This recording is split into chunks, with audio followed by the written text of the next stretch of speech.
ॐ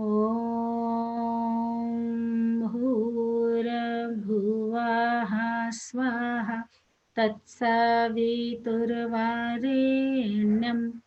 भर्गो देवस्य धीमहि धियो यो नः प्रचोदयात्।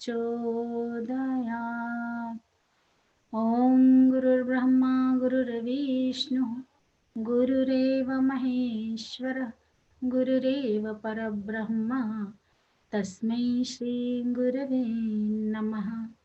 अखण्डमण्डलाकारं व्याप्तं येन चराचरं तत्पदं दर्शितं येन तस्मै श्रीगुरवे नमः। मातृवत् लालयित्री च पितृवत् मार्गदर्शिका नमोऽस्तु गुरुसत्तायै श्रद्धा प्रज्ञायुता च या देवी सर्वभूतेषु शक्तिरूपेण संस्थिता नमस्तस्यै नमस्तस्यै नमस्तस्यै नमो नमः। आप सभी को एक बार पुनः प्रणाम। सभी का स्वागत है, अभिनंदन है। युवा बहनों और सभी बहनें आज जो जुड़ी हुई हैं, आज की कक्षा हम सभी के लिए बहुत महत्वपूर्ण है। संस्कारों का विज्ञान, विज्ञान शब्द जुड़ा हुआ है संस्कार के साथ। आखिर ये संस्कार क्या है, क्यों आज की कक्षा का इसको विषय चुना गया है। अक्सर बहनों जब भी हम लोग बातचीत करते हैं, बहुधा प्रयोग करते हैं कि अरे भाई अमुक लड़की तो बहुत संस्कारवान है, अमुक व्यक्ति तो बहुत संस्कारवान है, बहुत संस्कारी बालक है या बहुत संस्कारी बालिका है। कभी कभी किसी के लिए अमूमन कहते हैं कि अरे ये तो बड़ा ही कुछ संस्कारी व्यक्ति है, इसके अंदर तो संस्कार ही नहीं है, ऐसा भी हम कहते हैं। मतलब ये संस्कार शब्द हम बार बार सुनते हैं, है ना। आप कई बार सुनते होंगे और हम अक्सर कहते हैं कि संस्कारी बनाओ, अपने आप को संस्कारी बनाओ। और पहले दिन से ही, जब से हमारी ये कक्षा शुरू हुई है, तब से ये कहा जा रहा है कि हमारी जो बहनें हैं वो संस्कारी बने, संस्कारवान बने। और आपको संस्कारवान बनाने के निमित्त ही ये कन्या कौशल शिविर का प्रारंभ किया गया है। तो आखिर ये एक संस्कार क्या है, कैसे हमारे जीवन को प्रभावित करता है और क्यों हम अपने जीवन में इसे अपनाएं, कैसे हम अपने जीवन में श्रेष्ठ संस्कारों को उतारें और इसकी प्रवृत्ति क्या होती है, इसका अर्थ क्या होता है, इन सभी बातों को हम जानेंगे। संस्कार बहुत जरूरी चीज है।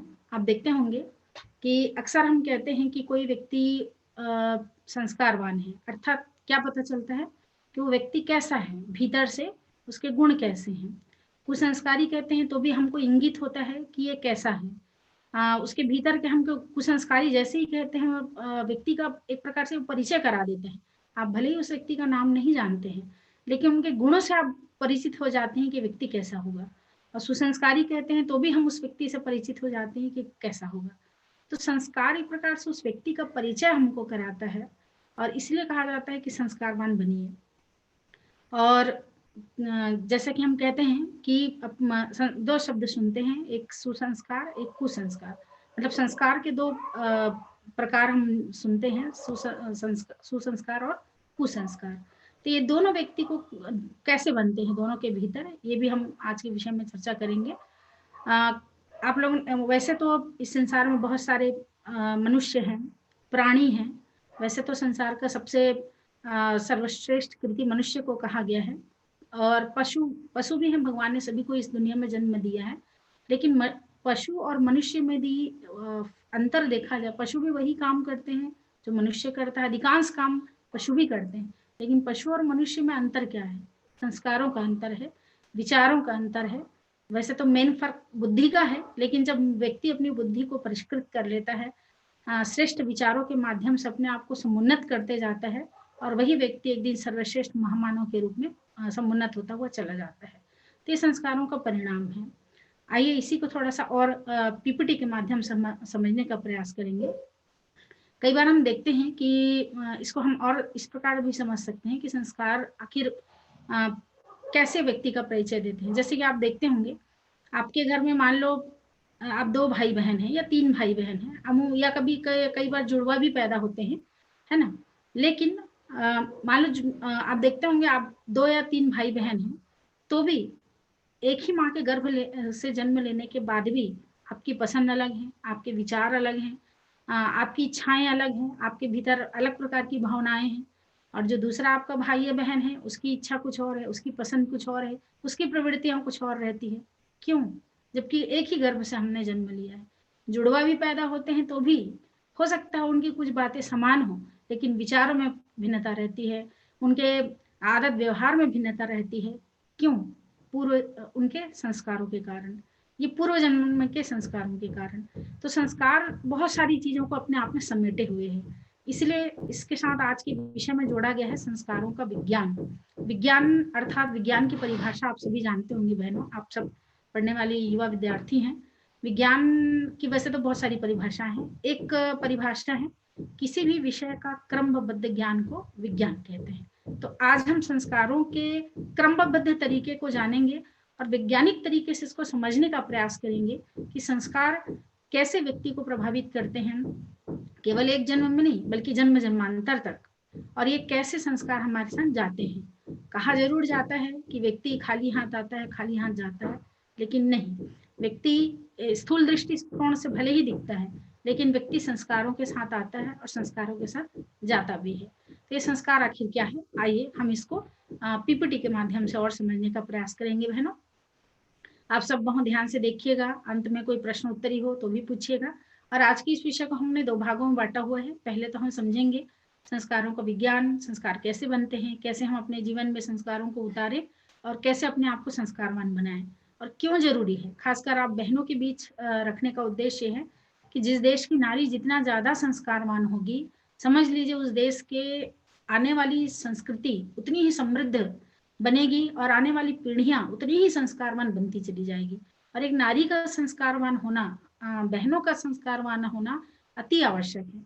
जिस प्रकार शिक्षा जरूरी है किसी भी नारी के लिए, एक शिक्षित कन्या, एक शिक्षित जो पुरुष है, हो सकता है वो बहुत ज्यादा उपयोगी ना हो दूसरों के लिए, लेकिन जिस प्रकार एक शिक्षित कन्या अपने लिए और पूरे घर परिवार के लिए उपयोगी होती है, ठीक उसी प्रकार एक संस्कारित नारी, एक संस्कारित बहन, नारी अपने लिए भी और पूरे समाज राष्ट्र के लिए वो योग्य होती है, और वो आमूलचूल परिवर्तन कर सकती है, एक संस्कारवान नारी। तो हम अपने संस्कार को कैसे बनाएं, आइए इसी को हम पीपीटी के माध्यम से जानने का प्रयास करते हैं।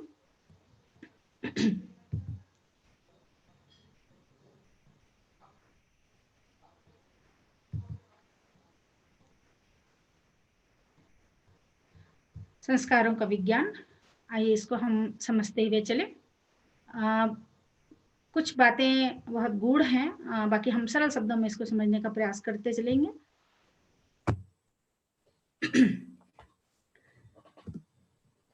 संस्कार क्या है, जैसा कि हम समझा रहे थे, किसी भी व्यक्ति के भीतर के गुणों को जिससे हम परिचित होते हैं, एक्चुअल में हम कह सकते हैं वही उसका संस्कार है ना। या संस्कार की परिभाषा आप हर जगह अलग अलग पढ़ेंगे, हर जगह पर अलग अलग आपको पढ़ने को मिलेगा। जैसे कि चरक ने कहा है कि दुर्गुणों एवं दोषों का परिहार तथा गुणों का परिवर्तन करके भिन्न एक नवीन गुणों का आधार करने का नाम संस्कार है। मतलब किसी व्यक्ति के भीतर के दोष दुर्गुणों को दूर करके श्रेष्ठ विचारों को धारण करने की प्रक्रिया संस्कार कहलाती है। परिमार्जन करने की प्रक्रिया संस्कार कहलाती है। शुद्ध होने की प्रक्रिया संस्कार कहलाती है ना। फिर आगे भी और कहा गया है कि मनुष्य 2 प्रकार से योग्य बनता है, एक पूर्व कर्म के दोषों को दूर करने से और नए गुणों के उत्पादन से ये दोनों संस्कार का काम करते हैं। अर्थात एक तो पूर्व जन्म के उसके संस्कारों को निकालना और नए गुणों का अभिवर्धन उसके भीतर जो होता है, ये दोनों ही काम संस्कार करते हैं। ब्रह्मसूत्र भाष्य में भी कहा गया है कि संस्कारो ही नाम संस्कारस्य गुणानाधेन। इसका अर्थ कहते हुए कहते हैं कि व्यक्ति में गुणों का आरोहण करने के जो कर्म किया जाता है उसे संस्कार कहते हैं। तो संस्कार कई प्रकार से परिभाषित किया गया है, इसको हम सरल शब्दों में और समझने का प्रयास करते हैं। इतनी बातों से तो समझ में आ ही गया होगा बहनों आपको कि जब भी हम किसी व्यक्ति विशेष के बारे में कहते हैं वो संस्कारी है या वो कुसंस्कारी है, सुसंस्कारी है, तो हम क्या चीज से परिचित होते हैं, उसके भीतर के गुणों से परिचित होते हैं, उसके भीतर की प्रवृत्तियों से परिचित होते हैं। और हो सकता है एक नाम के 2-3 व्यक्ति हों, लेकिन अलग-अलग संस्कारों के माध्यम से उसकी पहचान बनती है ना? तो ये संस्कार हमारे भीतर के गुणों को परिलक्षित करते हैं, हमारी पहचान बनाते हैं। हमको अपने जीवन में संस्कार बनाना आखिर क्यों ज़रूरी है, इसको हम जानते हैं, और ये संस्कार हमारे जीवन में बनते कैसे हैं, ये भी हम जानने का प्रयास करते हैं। तो आइए आगे बढ़ते हैं। संस्कार निर्माण की प्रक्रिया, इसको हम समझने का प्रयास करते हैं। सबसे पहले हमारे भीतर कोई संस्कार आखिर बनता कैसे है, इसको हम देखते हैं और बहुत ध्यान से इसको समझने का हम प्रयास करेंगे, है ना। सबसे पहले आप देख रहे होंगे यहाँ पर पीपीटी में, सबसे पहले नीचे देखिएगा, विचारों की उत्पत्ति।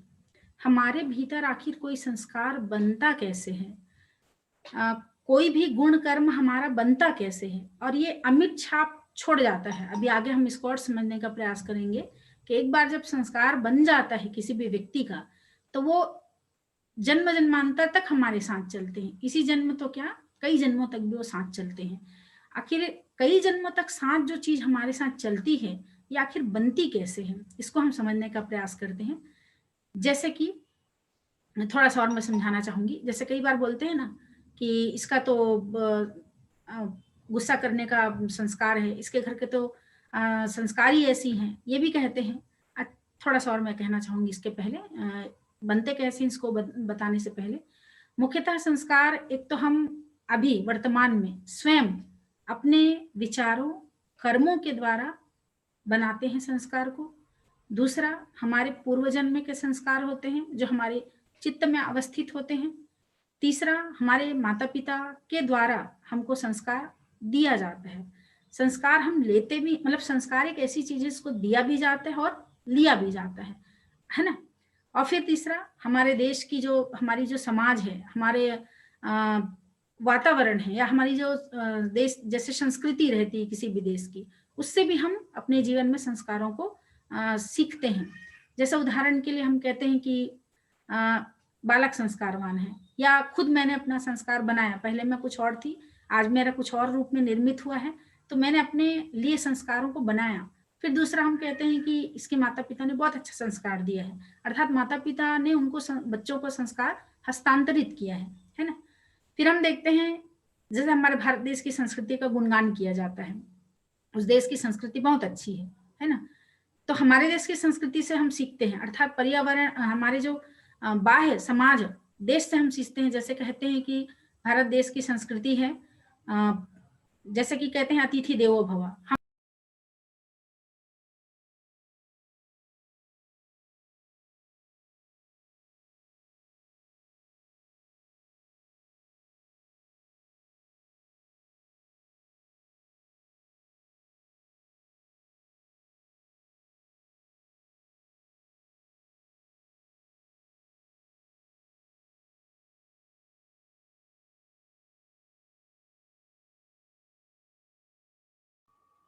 दीदी आप अनम्यूट हो गई हैं।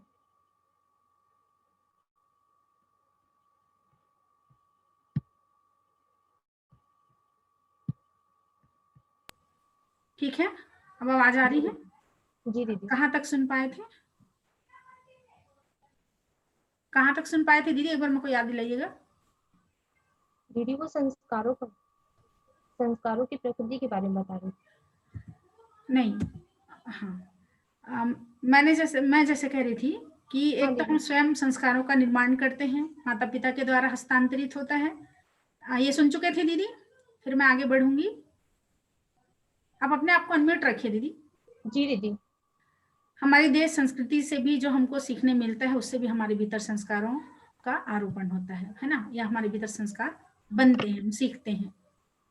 तो आइए इसी को अब समझने का प्रयास करते हैं कि सबसे पहले हमारे भीतर कोई संस्कार बनता कैसे है। आप देख रहे होंगे, विचारों की उत्पत्ति।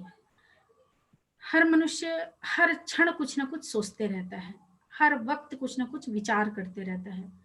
और आज तो वैज्ञानिक भी कहते हैं कि हर व्यक्ति के भीतर 60 एक दिन में 60,000 विचार आते हैं। अब 60,000 विचार, मतलब आप कल्पना कर सकते हैं कि कैसे कैसे विचार आते हैं। हो सकता है आप अभी यहाँ पर बैठे हों, जरूर यहाँ पर हमारी बात को सुन भी रहे होंगे, लेकिन अगर आप ध्यान से नहीं है तो कहीं और का विचार आपके ऊपर अटैक कर रहा हो। आप देखे होंगे कि आप राह चलते रहते हैं, कई सारे विचार उमड़ते घुमड़ते रहते हैं। आप खाना भी खा रहे हैं या कहीं एकांत में बैठे हैं तो कई सारे विचार आते हैं, मतलब हर पल विचार हमारे भीतर आते रहते हैं। तो इस प्रकार हमारे भीतर बहुत सारे विचार आते हैं, 60,000 विचार हमारे वैज्ञानिक कहते हैं। तो पहले, सबसे पहले होता है कि कोई विचार हमारे मन में आता है, उसके बाद विचारों की पुनरावृत्ति, वही विचार बार बार आता है, जिसको हम चिंतन करना कहते हैं। बार बार हम विचारों का चिंतन करने लगते हैं। फिर उन विचारों का भावनापूर्वक कर्म में क्रियान्वयन, जब बार बार कोई विचार हमारे मन में आते हैं तो हम उसको, उसके साथ हमारी भावनाएं जुड़ने लगती हैं और वो कर्म में हमारे फिर रूपांतरित होते हैं, कर्म के रूप में उसकी पुनरावृत्ति होती है और फिर वही हमारी आदत बनती है। इसको हम थोड़ा सा और समझेंगे। जैसे हमारे भीतर अभी, जैसे आपको कल की कक्षा में, परसों की कक्षा में बहुत कुछ बताया गया। जैसे आपको कहा गया कि स्वस्थ आप रहना चाहते हैं तो आप उषापान करिए, ये विचार आपको दिया गया। अब आप उस विचार को बार बार चिंतन करते हैं कि अच्छा मुझे स्वस्थ रहना है, मेरा पेट ठीक रहेगा, मेरी कब्जियत दूर होगी, मेरी आंखों की रोशनी बढ़ेगी, तो मुझे उषापान करना चाहिए। अब बार बार आपने सोचा, है ना, और इसमें भावना पूर्वक अब आपका भाव उसमें जुड़ जाता है कि मुझे स्वस्थ रहना, अपने आप को स्वस्थ रखने का भाव आपका जुड़ता है और फिर आप उसको कर्म में रूपांतरित करते हैं, अर्थात आप क्रिया रूप में उतारते हैं और आप उषापान करना शुरू करते हैं, है ना। अब आप रोज उषापान जब करते हैं तो ये क्या बन जाएगी, आपकी आदत बन जाती है। आप उषापान किए बिना रह नहीं सकते। मैं आदतों पर अभी आऊंगी, इसको बहुत अच्छे से समझने का हम प्रयास करेंगे। इसी प्रकार बहुत सारे विचार हमारे मन में आते रहते हैं और विचार कहीं से भी आ सकते हैं। आपके भीतर पूर्व जन्मों के कारण भी विचार आते हैं, पैदा होते हैं। पूर्व जन्म में हमारे जैसे संस्कार हैं उसके अनुसार से भी हमारे भीतर विचार पैदा होते हैं। फिर आपके भीतर विचार किसी दृश्य को देखकर विचार आ सकता है। अभी आप हमको सुन रहे हैं, हमको सुनने से भी आपको विचार आपके भीतर कोई आ सकता है और देखने से आता है, पढ़ने से आता है, मतलब कई तरीके से आपके भीतर विचार उत्पन्न होते हैं। और उन्हीं विचारों को जब हम बार बार चिंतन करते हैं, बार बार हम मनन करने लगते हैं, उसकी पुनरावृत्ति करने लगते हैं, या बार बार आप सुनते हैं उन बातों को, तो वही आपके भावना पूर्वक जब आप उससे जुड़ जाते हैं तो वही फिर कर्म में रूपांतरित होने लग जाते हैं। इसी को हम कह सकते हैं, जैसे आपके माता पिता आपको बार बार बोलते हैं कि बेटा जल्दी उठो, जल्दी उठो, जल्दी उठने से ये लाभ होता है, प्रातः काल हमको उठना चाहिए। अब आपको बार बार सिखाया गया, अर्थात आपको एक प्रकार से संस्कार दिया जा रहा है, बार बार आपको कहा गया, अब आप उसको अपने जीवन में उतारते हैं। आप रोज उठते हैं कि सवेरे मुझे उठना चाहिए, इससे मुझे स्वास्थ्य लाभ होगा। आप उठते हैं तो आप देखेंगे जब रोज रोज करते हैं तो ये आपकी क्रिया में उतरती है और यही आपकी आदत बन जाती है। रोज सवेरे उठना हमारी आदत बन जाती है। अब आदतों के बारे में बात करूंगी। आदत आदत एक ऐसी चीज है हमारे भीतर, अगर इसके ऊपर पूरी एक संपूर्ण कक्षा ली जाए तो भी कम पड़ जाएगा, लेकिन फिर भी मैं कुछ आदतों के विषय में बताना चाहूंगी कि हमारी कोई आदत कैसे हमारे चरित्र का निर्माण करती है। जैसे कि पहले इस एग्जाम्पल से मैं इसको पूर्ण कर दूं। जैसे कि हमने कहा कि उषापान करना आपकी आदत बन गई या सवेरे उठना आपकी आदत बन गई। अब यही आदत आपकी प्रवृत्ति और स्वभाव का अंग बन जाएगा, अर्थात आपकी प्रवृत्ति इतनी बन जाएगी कि आप सवेरे उषापान के बिना रह नहीं सकते, ये आपके स्वभाव में शामिल हो जाएगा और तदनुरूप ये आपके संस्कार में रूपांतरित हो जाएगा। सवेरे उठना आपका एक संस्कार बन जाता है। कैसा संस्कार? फिजिकल संस्कार बन जाता है, फिजिकल आदत बनती है और ये संस्कार बन जाता है ना। और फिर आगे उसी के अनुसार आपके चरित्र का निर्माण होता है और आपके व्यक्तित्व का निर्माण होता है। हम जो बच्चे सवेरे उठते हैं, हम कहते हैं ना कि बहुत अच्छा गुण है, संस्कारवान बालक है, रोज सवेरे उठता है, उषापान करता है, ऐसा कहते हैं ना। तो ये तो एक छोटा सा उदाहरण हुआ सवेरे उठने को लेकर। इसी प्रकार हमारे जीवन में कई सारी आदतें हैं जिसका निर्माण, जिसका हम जीवन में जिसको अपना के रखते हैं, आदत बना के रखते हैं, आदतें बनती है और उसी के अनुसार फिर हमारा चरित्र बनता चला जाता है, हमारी पहचान बनती है और हमारा एक संस्कार बन जाता है।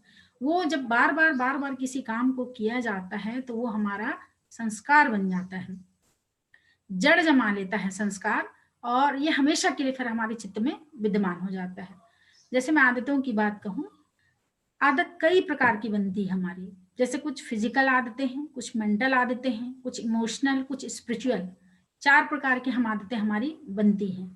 फिजिकल आदत में जैसे सवेरे उठना, व्यायाम करना, योग करना, है ना, उषापान करना, ये सब अपने शरीर को स्वस्थ बनाने की एक आदत होती है।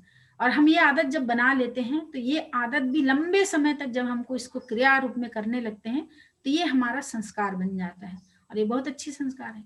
लेकिन इसी में कुछ निगेटिव भी होता है, जैसे कि रोज देर से उठना, ये भी एक आदत बन जाती है ना, 8 बजे तक सोते रहना, आलस से करना, ये भी एक आदत बन जाती है।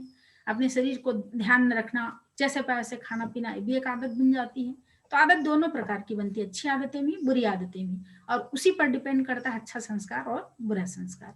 फिर कुछ आदत बनते हैं मेंटल, अर्थात जैसे कि मानसिक तौर पर, जैसे हम कुछ आदतें बना लेते हैं, है ना, मन से यदि अच्छी किताब पढ़ने का आदत, है ना, और ये भी एक आदत होती है हमारी।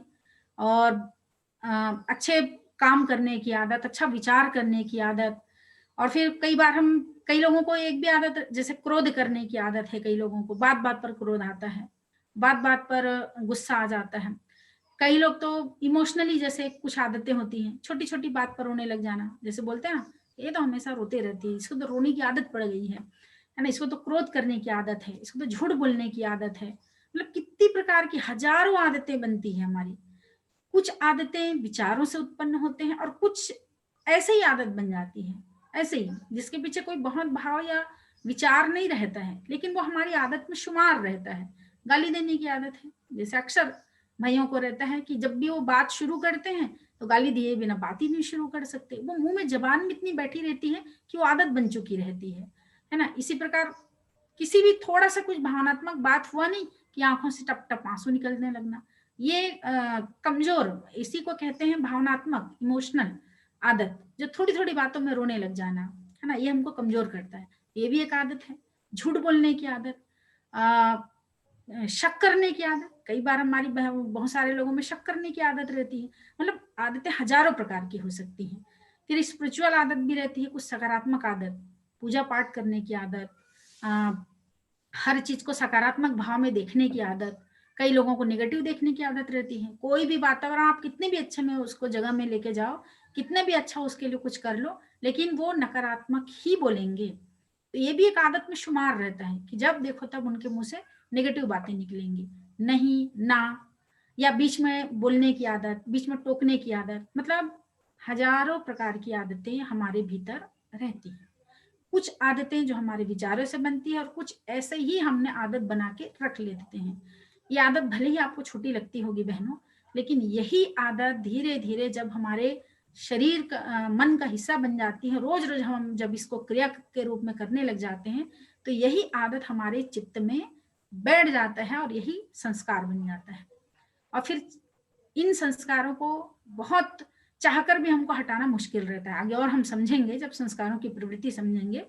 कुल मिला के कहने की बात ये थी कि हमारे भीतर कोई विचार उत्पन्न होता है, हम विचारों को बार बार सोचते हैं, चिंतन करते हैं, फिर वही भावना पूर्वक कर्म में क्रियान्वयन होता है, फिर वही आदत बनती है और वही हमारे स्वभाव का अंग बन जाता है ना। क्रोधी होना, हंसमुख होना, मिलनसार होना, ये सब हमारी आदतें हैं, छोटी छोटी आदतें हैं, लेकिन ये हमारे संस्कार को बनाती है, संस्कार बन जाती हैं ये। इसी को थोड़ा सा और वैज्ञानिक तरीके से हम समझते हैं कि जैसे हमारे मन में कोई विचार उत्पन्न होता है, विचार उत्पन्न हुआ, हमने बार बार सोचा, अब उसको क्रिया रूप में हम करते हैं। जब भी कोई विचार हमारे मन में उत्पन्न होता है तो फिर दूसरा काम रहता है बुद्धि का। बुद्धि सोचती है, तर्क वितर्क करती है, और फिर बुद्धि के सोचने के बाद एक न्यायाधीश की तरह बुद्धि उस विचार पर अपना निर्णय देता है, और उसके बाद बुद्धि से होकर फिर वो हम कर्म में रूपांतरित करते हैं और क्रिया करते हैं। और जब हम किसी काम को करने लग जाते हैं तो वो फिर हमारे चित्त का हिस्सा बन जाती है और हमारे चित्त में संस्कार के रूप में वो बैठ जाती है। चित्त अर्थात हमारे अंतःकरण में, है ना। इसलिए मैंने शुरू में उदाहरण दिया कि एक गर्भ से भी बच्चे पैदा होने के बाद भी सबकी रुचियों में अंतर है। क्यों? क्योंकि वो पूर्व जन्म के संस्कार वहां बैठे रहते हैं, है ना। तो इस प्रकार कोई भी हम जब सोचते हैं, विचार करते हैं, तो वो हमारे चित्त का हिस्सा बन जाती है और जैसा फिर वो चित्त में हमेशा के लिए वो चिपक जाते हैं और वही हमारे संस्कार के रूप में परिलक्षित होते हैं। उसी से हमारी फिर पहचान बनने लगती है कि हाँ, ये हमेशा सत्य बोलता है, ये झूठ बोलता है। हम अगर कोई सोचते भी हैं, मान लो सोचते भी हैं तो भी, क्रिया के रूप में भी करते हैं तो भी, दोनों ही बातें हमारे चित्त में चिपक के रहती हैं। जैसा आप विचार करेंगे वैसा आप व्यवहार करेंगे और वैसा ही आपका संस्कार बन जाएगा। अर्थात जैसा हम सोचते हैं वैसे ही करते हैं और वैसे ही बन जाते हैं। कहते हैं ना, जैसा सोचते हैं, जैसा सोचेंगे वैसा करेंगे और वैसे ही बन जाएंगे। ये फॉर्मूला यहाँ पर लागू होता है। कहने का तात्पर्य है कि जैसा हम सोच विचार हमारे भीतर उत्पन्न होता है, हम वैसी क्रिया करते हैं, वैसे ही हम बन जाते हैं। अर्थात हमारे संस्कार वैसे बन जाते हैं। इसलिए जब भी कोई व्यक्ति विचार भी करता है, मान लो वो भले ही क्रिया रूप में नहीं परिणित कर रहा है, आपके मन में यदि विचार आ गया, अच्छा विचार, श्रेष्ठ विचार, इस देश दुनिया की भलाई का भी विचार आ रहा है, तो भी आप एक अच्छे विचार को आप अपने मस्तिष्क में ला रहे हैं, और वो फिर आपका धीरे धीरे जब चिंतन करते चलते हैं तो वो आपके स्वभाव का अंग बनता है और फिर वही आपके संस्कार के रूप में भी परिलक्षित होते हैं। तो कहने का तात्पर्य है कि कोई भी चीज हम जब विचार करते हैं, फिर वो हमारी बुद्धि में जाता है और वही हमारे चित्त में अवस्थित रहता है और बार बार ये प्रक्रिया चलने लगती है। अभी हम एक तो नए संस्कारों का निर्माण होता है। आज हमने कोई अच्छी चीज सुनी, आज जैसे हमने आज की कक्षा में हम जानेंगे कि हमको अपने जीवन में श्रेष्ठ संस्कार बनाने चाहिए, अच्छी आदतों को बनाना चाहिए। आपने ये सुना, अब आपने कुछ संकल्प लिया कि मुझे आज से ये संकल्प लेना है कि मुझे ये काम करना है, उषापान करना है, या मुझे स्वाध्याय करना है डेली। ये विचार आपके भीतर आया, स्वाध्याय के फायदे क्या होते हैं आपके भीतर आया, आपने स्वाध्याय करना शुरू किया, स्वाध्याय आपका अंग बन गया, और ये स्वाध्याय करने की जो आदत है ये हमेशा आपके चित्त में विद्यमान हो जाएगी। जब हम क्रिया रूप में किसी काम को करने लग जाते हैं तो वो हमारे चित्त में अवस्थित हो जाता है और कई जन्मों तक वो संस्कार के रूप में रहता है, और ये प्रक्रिया निरंतर चलते रहती है। हमने सोचा, विचार किया, क्रिया रूप में परिणित हुआ, वो संस्कार बन गया, है ना, और उससे हमारी पहचान बनती है और ये हमारे चित्त के रूप में रहती है। और यही आने वाले जन्मों में फिर आपका जैसा विचार रहेगा, अभी आज आपके भीतर यदि कोई विचार उत्पन्न हो रहा है तो हो सकता है कोई स्थिति परिस्थिति को देखकर आ रहा हो, सुनकर आ रहा हो, लेकिन एक सत्य ये भी है कि जैसा आपके पूर्व जन्मों का संस्कार है उसके आधार पर भी आपके विचार वैसे ही उत्पन्न होते हैं। ये भी सत्य है, अकाट्य सत्य है। पूर्व जन्मों के संस्कार के हिसाब से भी हमारे भीतर वैसे ही विचार उत्पन्न होते हैं। आगे जब उदाहरणों से समझेंगे तो इसको और समझ जाएंगे हम। तो कुल मिला के विचारों की उत्पत्ति, विचारों की पुनरावृत्ति, विचारों का भावनापूर्वक कर्म में क्रियान्वयन, फिर कर्म की पुनरावृत्ति, फिर वही हमारी आदत बनती है। संस्कार कोई बहुत बड़ी चीज नहीं है, एक छोटा सा विचार उत्पन्न होता है, उस विचारों में हम बार बार रमण करते हैं, क्रिया रूप में उतारते हैं, वही हमारा संस्कार बनता है। रोज आप माता पिता को प्रणाम करते हैं, है ना, काम बहुत छोटा सा है लेकिन ये आपका संस्कार बन जाता है और शानदार संस्कार बन जाता है और आपकी पहचान बनती है कि देखो कितनी संस्कारी बालिका है ना। स्वाध्याय करने की आदत है, अच्छी चीजों को, सकारात्मक चीजों को देखने की आदत है, हर जगह आप सकारात्मक देखते हैं, सत्य बोलते हैं, ये सारी छोटी छोटी बातें हैं लेकिन यही आपके जीवन का संस्कार बनते हैं और आपका व्यक्तित्व बनाते हैं, यही आपका चरित्र बनाते हैं। मेरे ख्याल से ये बातें आपको समझ में आई होंगी, है ना। आगे और बढ़ते हैं। अभी हमने जाना कि संस्कार बनते कैसे हैं। एक विचार से हमारे संस्कार बनते चले जाते हैं, इसीलिए कहा जाता है कि श्रेष्ठ विचार को ही अपने मस्तिष्क में स्थान दें।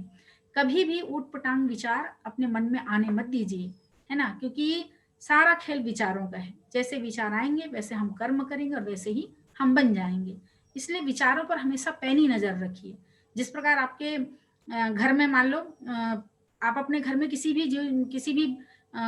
को भी तो नहीं घुसाएंगे घर में, है ना, या कोई स्कूल है, मान लो स्कूल के चौकीदार रहता है, वो स्कूल के भीतर जो विद्यार्थी हैं या शिक्षा से जो संबंधित व्यक्ति हैं, टीचर हैं, उनको ही प्रवेश कराएगा, वो किसी को भी आने नहीं देगा बिना पूछताछ किए। ठीक चौकीदार का वही काम रहता है। ठीक वैसे ही हमको भी अपने विचारों का चौकीदार बनना चाहिए। किसी भी प्रकार के विचारों को अपने मस्तिष्क में आने नहीं देना चाहिए, क्योंकि एक बार ये विचार यदि आ गए, है ना, तो उसका मस्तिष्क से निकलना असंभव होता है, बहुत मुश्किल होता है। अगर ये विचार में हम रुचि लेने लग जाएं तब तो और बात बिगड़ जाती है ना। हो सकता है आपका शरीर बीमार पड़ जाए तो उल्टा सीधा आप यदि खा लें तो दवाई से या दवाई जब आप खा लें तो उल्टी या दस्त से वो गंदगी आपके बाहर निकल सकती है। लेकिन यदि उल्टे सीधे विचार हमारे मस्तिष्क में चले गए तो ये ना तो विचारों के लिए कोई इंजेक्शन बना है कि हाँ भाई इंजेक्शन लगाया और गलत सलत विचार दिमाग से निकल जाए, या हमने कोई टैबलेट खा लिया तो और गलत सलत विचार हमारे दिमाग से निकल जाए। ये संभव नहीं है, नहीं अभी तक ऐसा कोई इन्वेंशन हुआ है। इसका चौकीदार हमको खुद बनना पड़ेगा कि हम अपने मस्तिष्क में श्रेष्ठ विचारों को ही आने दें। जब आज वैज्ञानिक ये प्रूफ करते हैं कि 60,000 विचार हमारे मस्तिष्क में आते हैं, तो निश्चित तौर पर हम बहुत ध्यान से अपने भीतर श्रेष्ठ विचारों को ही आने दें, क्योंकि उल्टे पिल्टे विचार हमारे मस्तिष्क में पूरा कबाड़ा करके रख देते हैं और ये चित्त में जमा हो जाते हैं ना, चित्त में रहते हैं और चित्त से जल्दी जाते नहीं है ना। और क्योंकि आगे चलकर इसी से हमारा चरित्र बनना है, मैं कैसी हूँ, झूठ बोलती हूँ, सही बोलती हूँ, अच्छे गुणों हूँ, संस्कार वाली हूँ, मैं सबका ध्यान रखती हूँ, मेरे भीतर सेवा भावना है, सहानुभूति की भावना है, प्रेम की भावना है, ये सारी चीजें विचारों से बनती है। इसलिए हमेशा अपने भीतर श्रेष्ठ विचारों को ही आप आने दें और अपने भीतर श्रेष्ठ आदतों का ही निर्माण करें। जब अच्छी आदतें और बुरी आदतें दोनों प्रकार की हैं, तो इतना विवेक जरूर हम लगाएं कि हम अपने भीतर अच्छी आदतों को ही बनाएं। कई लोगों को आदत रहती है, कुछ भी आदत हम जैसे बना लेते हैं, है ना। अभी जब आप, हो सकता है अभी के जीवन में वर्तमान में आप, अभी तो नई नई आदतें हो रही हैं, मोबाइल देखने की आदत, सेल्फी लेने की आदत हो गई है, उसके बिना चैन नहीं है। पता नहीं दिन भर में कितनी बार फोटो खींचते हैं और फिर उसको अपना डीपी बनाते हैं। मतलब कुछ उटपटांग आदतें भी हम बना लेते हैं, बना रहे हैं कि नहीं? आदत बन गई है, मोबाइल पकड़ने की आदत बन गई है, सेल्फी लेने की आदत बन गई है। तो कई सारे तो ऐसी आदतों बना लेते हैं जिसका हमारे यथार्थ के जीवन में कोई लेना देना नहीं है, जिसके पीछे हमारा समय बर्बाद हो रहा है, हमारा चिंतन नष्ट हो रहा है, ऐसी भी आदतें हम बना लेते हैं। तो बहुत ध्यान से बहनों, क्योंकि यही छोटी छोटी आदत आगे चल के आपके चरित्र का निर्माण करने वाली है, आपका निर्माण करने वाली है। इसलिए बहुत ध्यान से कि हम क्या आदत बना रहे हैं, अच्छी आदतों को ही बनाइए, अच्छे विचार को ही अपने भीतर आरोपित करिए। और अच्छे विचार कैसे आए, इसके लिए बहुत सारी बातें बताई जा चुकी हैं। अच्छे किताबों का अध्ययन करें, स्वाध्याय करें, सत्संग करें। चलिए, ये हमने जाना कि हमारे भीतर संस्कार कैसे बनते हैं, विचारों के माध्यम से और हमारी आदतों से। हमारी आदतों से ही हमारे भीतर संस्कार बनते हैं, है ना। और यही हमको सारे लोगों में अलग अलग दिखाते हैं। हमारा अपना संस्कार, मेरा खुद का संस्कार मुझे लोगों से अलग दिखाता है, मेरा अलग परिचय करवाता है। इसलिए मैं श्रेष्ठ संस्कारों की धनी बनूं। ठीक, आगे और इसी को समझने का प्रयास करते हैं। ये जो बातें हम कह रहे थे, संस्कार, संस्कार बनता कैसे ही अभी हमने जाना, हमारी छोटे छोटे विचार से और हमारी छोटी छोटी आदतों से हमारा संस्कार बनता है। अभी संस्कार की प्रवृत्ति कैसे होती है, इसको भी हम जानेंगे। प्रकृति, हर चीज की प्रकृति होती है ना, तो संस्कार की भी एक प्रकृति है, इसको भी हम जानने का प्रयास करते हैं। सबसे पहले देखते हैं, संस्कारों का आरंभ अभ्यास से होता है। जैसे कि हम अभी बार बार कह रहे थे कि संस्कार एक बार में नहीं बनते हैं, बार बार जब उस क्रिया को करते हैं तो वो उसी से हमारा संस्कार बनता है ना। एक दिन आप झूठ बोलेंगे तो जरूरी नहीं है कि आप हमेशा के लिए आपके चरित्र का वो हिस्सा बन जाए। बार बार जब आप किसी फायदे के लिए झूठ बोलने लग जाते हैं तो वो फिर ये एक प्रकार से अभ्यास होता है और वो फिर संस्कार बनता है आपका। उसी प्रकार अच्छी आदतों का भी निर्माण एक दिन में नहीं होता है। हम बार बार अच्छी आदत को अपने जीवन में उतारते हैं, सकारात्मक सोचने का भाव लाते हैं, या और सत्य बोलने का यदि हम अभ्यास करते हैं तो फिर हमारा वो संस्कार बनता है। और एक बार संस्कार बन जाता है तो फिर वो उसी दिशा में चलता है, उसी दिशा में व्यक्ति सोचता है। जैसे कि मान लो जैसे आप ऊपर से पानी गिरा रहे हैं या पानी गिर रहा है, उस पानी को आप एक धार दे देते हैं, छोटा सा ऐसे धार बना देते हैं, तो पानी क्या है, उसी से जाएगा, उसी से गुजरेगा। उसके बाद यदि बंद हो जाए पानी, सूख जाए वो जमीन, लेकिन दोबारा फिर पानी गिरेगा तो जो धार पहले से बना हुआ था उसी धार में ही वो बहेगा। या इसी को हम समझ सकते हैं कि जैसे पगडंडी बनती है। मान लो घास वाली जमीन है, जब कोई व्यक्ति चलना शुरू करेगा तो एक दिन में पगडंडी नहीं बनेगी। रोज रोज रोज रोज मान लो आदमी उसमें चलना शुरू कर दिया उसी रास्ते पे, तो धीरे धीरे आप देखते हैं वो पगडंडी का घास ऑटोमेटिक मर जाता है और वहां पर एक सफेद रास्ता आपको बन जाता है। मतलब बार बार व्यक्ति जब उसमें चलने लग जाता है, पगडंडी बन जाती है। ठीक उसी प्रकार कोई व्यक्ति जब बार बार किसी क्रिया को करता है तब वो संस्कार बनता है। और ये संस्कार की प्रवृत्ति है, एक दिन में ना तो संस्कार बनते हैं, ना एक दिन में बिगड़ते हैं, ना एक दिन में हम संस्कारवान बन सकते हैं, नहीं एक ही दिन में हमारे अंदर के सारे कुसंस्कारों को हम दूर हटा सकते हैं। मान लो कोई व्यक्ति को कोई बहुत सिगरेट पीने की आदत है, झूठ बोलने की आदत है, तो एकाएक बंद हो जाएगा क्या? नहीं, ये प्रवृत्ति है, संस्कार की प्रवृत्ति है कि वो अभ्यास से ही बनता है, चाहे अच्छा संस्कार हो तो भी, चाहे बुरा संस्कार हो तो भी। ठीक, आगे और इसी को समझते हैं। दूसरा है, संस्कार बहुत ढीठ प्रकृति के होते हैं। इसको बहुत ध्यान से समझ लीजिए बहनों, संस्कार बहुत जिद्दी होते हैं, ये बहुत आसानी से पीछा नहीं छोड़ते हैं। इसलिए मैं बार बार कह रही हूँ, केवल एक जन्म तक नहीं, संस्कार तो जन्म जन्मांतर तक चलते हैं, इतने ढीठ होते हैं। अगर एक बार अच्छे संस्कार बन गए, जैसे कि मान लो आप देखते होंगे किसी व्यक्ति को, जैसे आप बहने हैं, आपको रोज सवेरे उठ के पूजा करने की आदत है, या आज रोज सवेरे आप सूर्य भगवान को देखने की आदत है, अच्छा संस्कार है, बढ़िया संस्कार है ना? आप चाहे कहीं भी रहें, कहीं भी रहें, ये आपको छूटेगा क्या? नहीं, चाहे कितनी भी हड़बड़ी रहे, कितना भी कुछ काम रहे, ये हटेगा नहीं आपको। आप कहीं भी रहें, आप इससे बंधे रहते हैं, मतलब आदत बन चुकी रहती है ना? तो संस्कार बदलते नहीं है जल्दी से, आप बदल नहीं सकते इसको। या उसी प्रकार जैसे मैं कह रही थी, किसी को झूठ बोलने की आदत है, चोरी करने की आदत है, तो वो भी छूटता नहीं है, वो ढीठ प्रकृति का है। संस्कार यदि एक बार चला जाए, अच्छा संस्कार है तो भी बहुत जिद्दी रहता है, आप उसको आसानी से नहीं बदल सकते। और बहुत अगर अच्छे संस्कार हैं तो भी, बुरे संस्कार हैं तो भी। और आपको बताएं, ये केवल मनुष्यों पर नहीं, कई बार जानवरों पर भी लागू हो जाता है। जानवर भी जब बार बार किसी चीज की आदत बन जाती है ना, तो उसके अंदर भी एक प्रकार का संस्कार बन जाता है, और वो भी मतलब ढीठ प्रकृति का हो जाता है। यदि कोई व्यक्ति, ढीठ कहने का मतलब आप इसको गलत अर्थ में मत लीजिएगा, संस्कार ढीठ होता है, अर्थात अच्छा संस्कार भी ढीठ होता है और बुरा संस्कार भी ढीठ होता है ना? अच्छा संस्कार भी यदि आपके भीतर बना है तो हमेशा रहता है, और आपको यदि आपके भीतर अच्छे संस्कार हैं तो आप देखिएगा, आप कहीं भी चले जाएं, आपको गलत मार्ग में जाने से वो अच्छे संस्कार बचाते हैं। गलत जगह पर भी हैं तो भी वो गलत आपके भीतर चूंकि पहले से अच्छे संस्कार जमा हैं, तो आपको गलत वातावरण में भी चले जाएं तो आपके भीतर नेगेटिविटी हावी होने नहीं देते हैं। या कई बार हम देखते हैं कि कोई व्यक्ति बहुत अच्छा है, जिसको हम पूजा कर रहे हैं, जिसकी व्यक्ति की, एकाएक देखते हैं कि वो व्यक्ति रातों रात बदनाम हो जाता है। कई सारे हैं, आप जान रहे हैं उदाहरण, है ना? हमारी पूरी श्रद्धा खत्म हो जाती है। कैसे? क्योंकि उसके भीतर पूर्व जन्मों के संस्कार इतने चिपके हुए थे, ढीठ प्रकृति की, जो जाते नहीं और व्यक्ति को मजबूर कर देते हैं गलत काम करने के लिए। जैसे उदाहरण मैं एक और बताना चाहूंगी। दुर्योधन को आप जानते हैं, एक बार कृष्ण जी हमको समझा रहे थे कि तुमको नहीं पता है कि धर्म अधर्म क्या है, तुमको क्या करना चाहिए, एक ही गुरु से शिक्षा लिए हो फिर भी तुम क्यों, मतलब ऐसा तुम्हारे भीतर है। या उनको धर्म युक्त बातें बता रहे थे। तो दुर्योधन कहते हैं कि भगवान श्री कृष्ण जी, जानामि धर्मम न च मे प्रवृत्ति, जानामि अधर्मम न च मे निवृत्ति। अर्थात मैं धर्म को जानता हूं लेकिन मैं उसमें प्रवृत्त नहीं हो सकता, मैं अधर्म को भी जानता हूं लेकिन मैं उससे निवृत्त नहीं हो सकता। मुझे ऐसा लगता है कि मेरे भीतर कोई बैठा है और अपने इशारों पर नचा रहा है। अर्थात हमारे भीतर का संस्कार इतना जिद्दी रहता है कि अच्छी बातों को भी जानते रहते हैं, लेकिन वो इतना ढीठ रहता है कि हमको अच्छे काम करने नहीं देता है, या अच्छे मार्ग पर हमको ले जाने नहीं देता, बार बार खींचता है।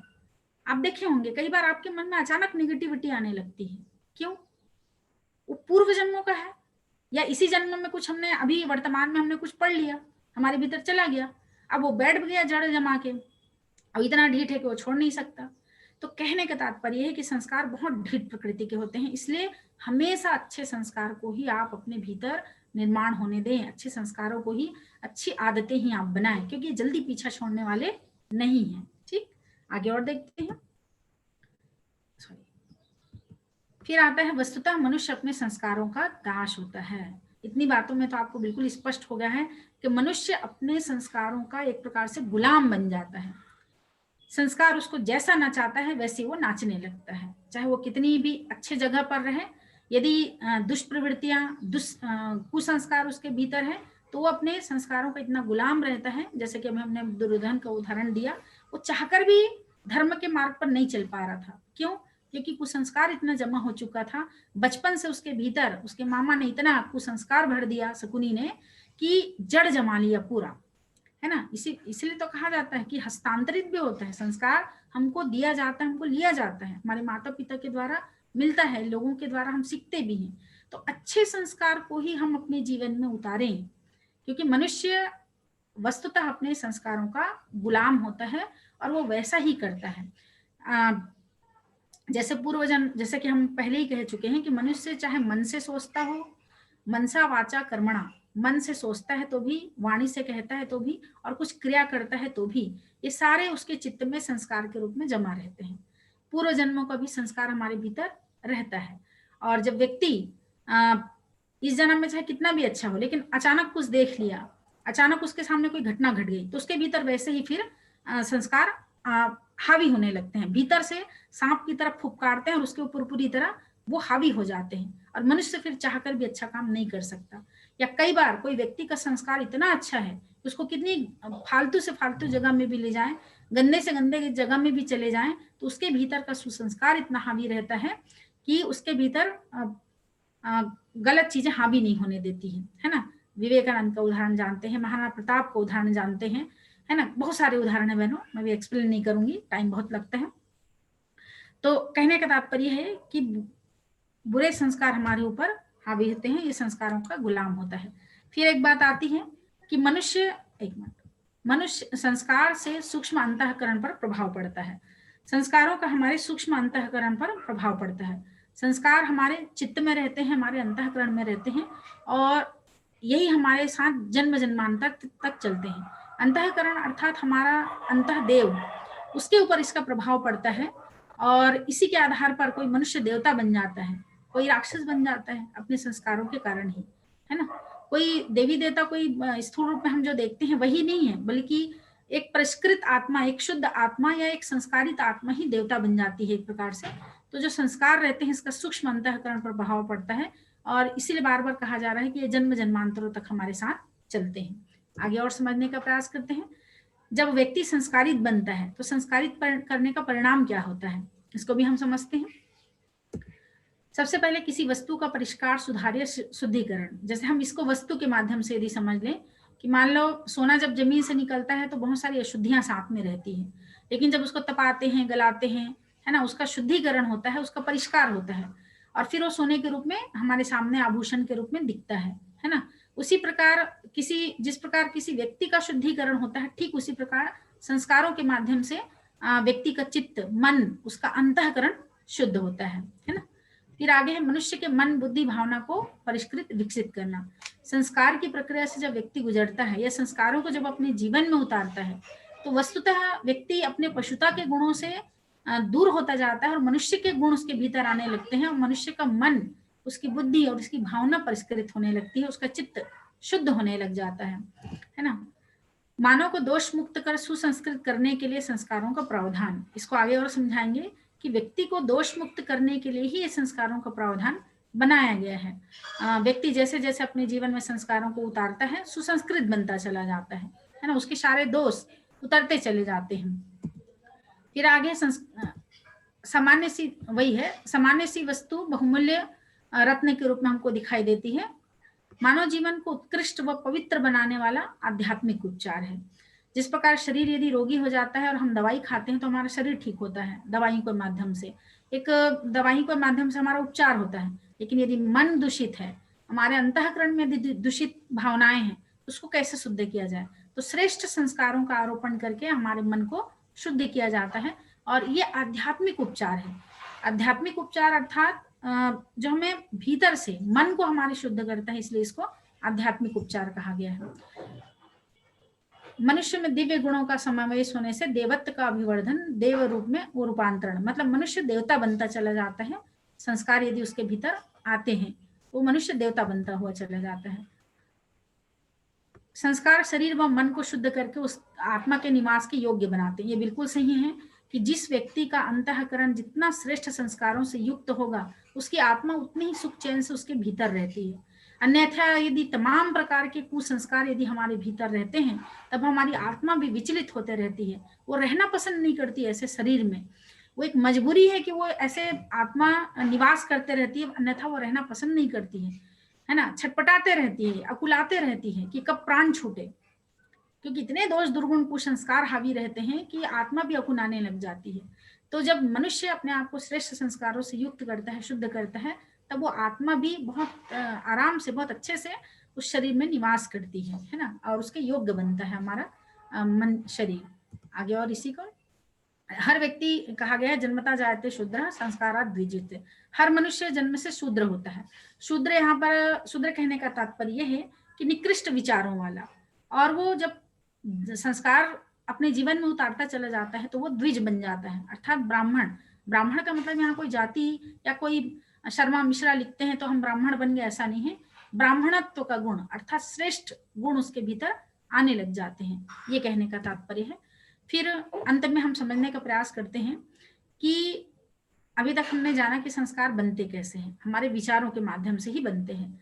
विचारों के साथ भावनात्मक अनुभूतियां जब जुड़ जाती हैं तो और तीव्र और प्रभावशाली हो जाता है ना, और वो संस्कारों का रूप धारण कर लेता है और हमारे जीवन में हमेशा के लिए संस्कार के रूप में स्थापित हो जाता है, अच्छे संस्कार के रूप में, अच्छी आदतों के रूप में बन जाता है। संस्कार हमारे अवचेतन मन में होते हैं, मतलब हमारे चित्त में वो रहते हैं, चिपक के रहते हैं, और इस जन्म में भी रहेंगे और आने वाले कई जन्मों तक वो हमारे साथ रहेंगे। उसी के आधार पर ये प्रक्रिया चलती रहती। हम आज सोचेंगे, करेंगे, फिर वो चित्त में बैठेगा, फिर हमारे चित्त में जैसे संस्कार हैं फिर वैसी हमारी सोच उत्पन्न होगी। मतलब एक चक्र चलने लगता है पूरा, जैसा सोचेंगे करेंगे वैसे ही बनेंगे और वो चित्त में रहेगा, फिर वही जैसा संस्कार रहेगा वैसे विचार उत्पन्न होंगे, फिर वैसी क्रिया चलेगी। मतलब एक राउंड चक्र चलने लगता है। इसलिए कहा जाता है कि श्रेष्ठ विचार ही उत्पन्न हो, श्रेष्ठ आदतें आप बनाएं। ठीक, जैसी आदतें, जैसा संस्कार रहेगा वैसे विचार भी उत्पन्न होंगे। फिर आगे है, परिवर्तित संस्कार से परिवर्तित चरित्र का जन्म होता है। निश्चित तौर पर यदि आपका संस्कार में परिवर्तन होता है तो आपका चरित्र भी परिवर्तित होता है। जैसे उदाहरण दिया गया है अंगुलीमाल से, परम कारुणिक भिक्षु, कुकर्मा। अंगुलीमाल की कहानी आप जानते होंगे। दस्यु था जो लोगों की ऐसे उंगलियां काट दिया करता था, उंगली काट के उसकी माला पहना करता था, है ना, और बहुत खूंखार डाकू था वो, मतलब उंगलियां काटा करता, लोग भयभीत होते थे। जब एक बार बुद्ध जी गुजर रहे थे तो उन्होंने बुद्ध को रोका, तुम्हें डर नहीं लगता मुझसे, और रुको, तुम रुक जाओ, ठहर जाओ करके। भगवान बुद्ध कहते हैं मैं तो ठहरा हुआ हूँ, भाग तो तुम रहे हो, अपने जीवन से भाग रहे हो। फिर उनको बुद्ध की शरण में जब वो आ जाते हैं, उनके जीवन में संस्कार उतरता है, परिमार्जित हो जाता है पूरी तरह भगवान बुद्ध के वचनों से। और आप जैसे कि पढ़ रहे हैं, कुकर्मा अर्थात परम, इतना क्रूर था वो, इतना क्रूर था कि जो लोगों की उंगलियां काटा करता था वो परम कारुणिक अर्थात परम दयालु बन जाता है। जब व्यक्ति के भीतर वाकई में संस्कारों का आरोपण होता है तो आमूलचूल परिवर्तन हो जाता है। व्यक्ति राक्षस से देव बन जाता है, दानव से देवता बन जाता है। इतना परिवर्तन संस्कारों के माध्यम से व्यक्ति के भीतर हो जाता है। वीरमंगला की कहानी आप जानते होंगे, बहुत कामुक प्रवृत्ति का व्यक्ति था और एक बार उनके पिता की मृत्यु हो गई, लेकिन एक चिंतामणि नाम की वेश्या से इतना ज्यादा प्रभावित था कि पिता का श्राद्ध करने के बाद वो इतने घोर घनघोर आंधी तूफान को पार करते हुए उसके पास पहुंच गया। उन्होंने बोला कि इतनी प्रीति इस शरीर से है, जितनी प्रीति उतना कहीं भगवान से होता तो अभी तक भगवान मिल गए होते। उस दिन उनको समझ में आता है और भगवान की आराधना में लग जाता है। लेकिन बहुत सालों तक भगवान की आराधना करने के बाद भी एक दिन अचानक किसी युवती को देखता है, सुंदर युवती को, तो फिर उसके अंदर का वो कुसंस्कार। इसलिए मैंने कहा था कि संस्कार और कुसंस्कार ढीठ होते हैं। हम अच्छे इतने सालों तक, कई साल साधना कर चुका रहता है, लेकिन अचानक एक रूपवती को देखकर फिर से उसके अंदर का कुसंस्कार, संस्कार और कुसंस्कार दोनों फन की तरह फुफकारते रहते हैं, और जैसे हम जैसे परिस्थिति से गुजरते हैं वो हम पर हावी होने लगते हैं। तो फिर से एक बार बिल्वमंगला के जीवन में कामुक विचार पैदा हो जाता है और कुछ घटना घटती, आप पढ़िएगा, इसको विस्तार से पढ़ सकते हैं। फिर उसको बहुत दुखी होता है, अपने अंतरात्मा से दुखी होता है, इतने साल मैंने भगवान का ध्यान किया लेकिन ये मेरे अंदर ये कुसंस्कार जिसके कारण फिर से मेरे अंदर कामुकता पैदा हो गई, और ये रूपवती स्त्री को देखकर तो वो अपनी दोनों आंखें फोड़ लेता है। तो कहने का तात्पर्य ये है, जिस प्रकार जब श्रेष्ठ विचार हमारे भीतर आते हैं तो हमको हमेशा सकारात्मक वातावरण की तरफ ले जाते हैं। इसलिए हमेशा अपने जीवन में सकारात्मक विचारों को उतारे। इस प्रकार हम देखते हैं कि विचारों से हमारा संस्कार बनता है, संस्कार से चरित्र बनता है, और चरित्र से ही हमारा व्यक्तित्व बनता है। समय, चूंकि आज का विषय 2 भागों में बांटा गया है, इसलिए मैंने बहुत शीघ्रता से समझाने का प्रयास किया बहनों। कभी और चर्चा समय मिले तो संस्कार और आदतों, इसके ऊपर एक पूरी कक्षा भी की जा सकती है और बहुत सारी बातें रहती हैं। कहना इतना ही चाहूंगी कि हमारे भीतर सदैव श्रेष्ठ विचारों को ही पैदा करें, श्रेष्ठ विचारों को ही आप लाएं, क्योंकि विचार ही हमारे जीवन को बनाते हैं, संस्कार ही हमारे जीवन को बनाते हैं। एक टीवी में सीरियल चलता था, मानो या ना मानो। एक बार उसमें एक दिखाया गया था कि एक गांव में नदी तालाब था, तालाब में एक मगर रहता था। वो मगर कभी किसी को नुकसान नहीं पहुंचाता था। पहले तो लोग डरते थे, लेकिन देखे कि वो मगर किसी को नुकसान नहीं पहुंचाता था। और फिर देखा गया कि जब मांस फेंका जाता था उसके खाने के लिए, तो मांस को खाता भी नहीं था। लेकिन जब नारियल फेंक दिया जाता था, वहीं पर मंदिर था बाजू में, तो जब नारियल वारियल को जब फेंक देते थे तो नारियल खाता था, या फल फूल जब फेंक देते, मतलब लोगों को समझ में आया कि ये मांस नहीं खाता है, तो लोग उसके लिए शाकाहारी चीजें फेंका करते थे, साग भाजी जो भी है, तो वो उन चीजों को खाया करता था। और छोटे छोटे बच्चे भी यदि तालाब में स्नान कर रहे हैं तो नुकसान नहीं पहुंचाता था। और एक और चीज उन्होंने देखा कि वो गुरुवार या रविवार को किसी दिन में वो कुछ खाता ही नहीं था, अर्थात एक प्रकार से हम कह सकते हैं कि व्रत करता था। कैसे? मगर योनि में रहने के बाद भी जब वो मांसाहार नहीं कर रहा है, अर्थात पूर्व जन्मों का संस्कार इतना ज्यादा उसके भीतर हावी है कि शरीर भले मगर का है, लेकिन उसके चित्त का संस्कार इतना हावी है कि इस जन्म में भी वो सकारात्मक मतलब शाकाहार भोजन वो ले रहा है। अर्थात हम कह सकते हैं कि हमारे भीतर संस्कारों का कितना ज्यादा प्रभाव रहता है कि हमको वो कहाँ तक प्रभावित करता है ना। तो इसलिए कहा गया है कि संस्कार सदैव अच्छे ही बनाएं, अच्छे ही संस्कार बनाएं, अच्छे ही विचारों को अपने जीवन में उतारें, अच्छी आदतें बनाएं। एक छोटी सी कहानी बताकर मैं भी बात को समाप्त करूंगी, आगे हमारी कक्षा बहन लेंगी। एक कुम्हार घड़ा में कुम्हार रहता है ना, जो बनाया करता है, मटका घड़ा बनाता है, वो एक बार चिलम बना रहा था। तो जब चिलम बना रहा था तो अचानक चिलम बनाते बनाते वो कलश बना लेता। उसकी बीवी देख वहीं पर बैठे रहती है, वो कुछ कुछ करती थी रंग रोगन का काम, तो वो चिलम बनाते रहता है, लेकिन चिलम बनाते बनाते चिलम ना बनाकर वो कलश बना देता है।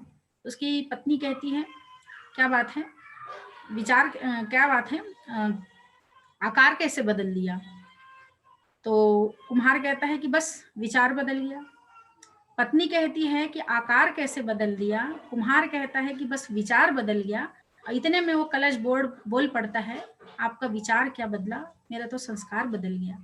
कहाँ मैं खुद जलती थी और लोगों को जलाती थी, लेकिन आज कलश आपने मुझे बना दिया, तो आज तो मेरा जीवन ही धन्य हो गया, अब मैं पूजी जाऊंगी। कहने का तात्पर्य है बहनों कि जब हमारे एक विचार से एक मिट्टी की वस्तु ये रूप ले सकती है, हम किसी पत्थर को तराश सकते हैं एक अच्छे रूप में, तो क्या विचार हमारे जीवन का निर्माण नहीं करते होंगे?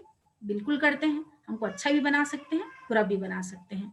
आगे अब कुछ बातें हमारे भारतीय संस्कृति में जो संस्कारों की प्रक्रिया बताई गई है उसके विषय में चर्चा करेंगे। ये बहुत जरूरी है। अभी जितनी बातें मैंने बताई, व्यक्ति खुद अपना संस्कार बनाता है, माता पिता के द्वारा मिलता है, लेकिन जरूरी नहीं है कि हर व्यक्ति को ये मिल जाए, हर व्यक्ति सौभाग्यशाली हो या पूर्व जन्मों का अच्छा संस्कार हो, तब कैसे व्यक्ति को संस्कारवान बनाया जाए? तो इसके लिए हमारी भारतीय संस्कृति में हमारे ऋषि मुनि जो वैज्ञानिक थे, इन्होंने संस्कारों की परंपरा बनाई और हमारे जीवन में जन्म के पहले से लेकर मृत्यु के बाद तक संस्कारों की एक प्रक्रिया बनाई, ताकि व्यक्ति को 16 बार, पहले तो ऐसे हमारे भारतीय संस्कृति में 42-40 से ऊपर संस्कार थे, ताकि जन्म से पहले से लेकर उसके साथ संस्कारों की प्रक्रिया से उनको गुजारा जाए, ताकि व्यक्ति के भीतर श्रेष्ठ विचार पैदा हो सके, अच्छे संस्कारों का उसके ऊपर आरोहण हो सके, वो अपने जीवन में आत्मसात कर सके। इसलिए संस्कारों की परंपरा बनाई गई और ये संस्कारों की प्रक्रिया कुछ आध्यात्मिक कर्मकांड के साथ पूरे होते हैं। इसका मनोवैज्ञानिक प्रभाव पड़ता है। जब पूजा पाठ होते हैं वहां पर वैदिक मंत्रों का उच्चारण होता है, मंत्र से भी विचार पैदा होते हैं। जब गायत्री महामंत्र की कक्षा होगी तब बताया जाएगा। इसलिए कहा जाता है कि गायत्री महामंत्र जपिए, ताकि गायत्री महामंत्र से श्रेष्ठ विचार पैदा होंगे आपके। इसलिए कहा गया है कि गायत्री महामंत्र आपको जपने के लिए कहा जाता है ताकि अच्छे विचार आए। तो कहने का तात्पर्य ये था कि यज्ञीय वातावरण में वेद मंत्रों के उच्चारण के साथ जब ये प्रक्रियाएं होती हैं, चाहे वो बहुत सारे संस्कार हैं, भी बताएंगे हमारी दीदी, तो उन प्रक्रियाओं से जब व्यक्ति गुजरता है तो उसके अंतःकरण में शुद्धि आने लगती है। भले ही बच्चा छोटा सा है जिसका नामकरण किया जा रहा है, मुंडन किया जा रहा है, लेकिन संस्कारों का प्रभाव, मंत्रों का प्रभाव उस बच्चे के ऊपर पड़ता है और मनोवैज्ञानिक रूप से व्यक्ति चेंज होता है ना। तो इसलिए ये संस्कारों का विधान हमारी भारतीय संस्कृति में बनाया गया है, जिस प्रकार अभी जब टीका लग जाता है बचपन में तो हम बहुत सारे रोगों से बचे रहते हैं। अभी जैसे कोविड का टीका आ गया, टीका लगाइए, कोविड से मुक्त रहिए। ठीक उसी प्रकार ये संस्कार टीका है। टीका लगाया जाता था संस्कारों का, ताकि व्यक्ति दुर्गुणों से बचा रहे और एक अच्छा मानव बन सके। जैसे कि हमारी आत्मा कई जन्मों के बाद मनुष्य के रूप में आती है और हमारे कई जन्म हो चुके हैं। उन जन्मों का संस्कार, उसके अलावा भी हमारी कहा जाता है कि मनुष्य 84 लाख योनियों से भटकने के बाद मनुष्य योनि में आता है। तो समझ लीजिए हमारे भी कई जन्म हो चुके हैं, हम 84 लाख योनियों से भटकते हैं, मनुष्य योनि में आ रहे हैं। तो हर योनि का कुछ न कुछ संस्कार, कुसंस्कार हम लेके आते हैं और इन्हीं संस्कारों को साफ करने का काम, परिमार्जन करने का काम ये 16 संस्कार करता है। तो इस 16 संस्कार को बताने के लिए मैं अब दीदी को आमंत्रित करूंगी, हमारी रोमा बहन को। मैं छोटा सा परिचय करा दूं बहन का। हमारी रोमा बहन बहुत ही ओजस्वी, प्रखर और दीदी है हमारी, और वो हर प्रकार का बाल संस्कारशाला, कन्या कौशल शिविर वो भी प्रशिक्षण देती हैं और वो नारी सशक्तिकरण का स्वयं उदाहरण है। उनके जीवन में बहुत विपरीत परिस्थितियों से उनका जीवन गुजरा है और इतने विपरीत परिस्थिति के बाद में भी दीदी ने अपनी पढ़ाई लिखाई जारी करी और पढ़ाई लिखाई करते करते वो आज समाज की सेवा कर रही हैं, गुरु का काम कर रही हैं और आप जैसे बहनों को और पता नहीं कितने लोगों के जीवन में प्रकाश भर रही हैं। तो मैं बहुत ही सम्मान के साथ हमारी दीदी को आमंत्रित करती हूँ। वो संस्कारों का बताएंगी और उसके बाद आपकी कोई प्रश्न उत्तरी होगी तो उसके ऊपर चर्चा करेंगे। आदरणीय रोमा दीदी जी, थोड़ा सा मैं बहनों से कहूंगी कि आज की विषय थोड़ी सी लंबी है, इसलिए 10 मिनट आप एक्स्ट्रा हमको समय दीजिएगा ताकि दीदी अपनी बात समाप्त कर सके। आदरणीय रोमा दीदी जी।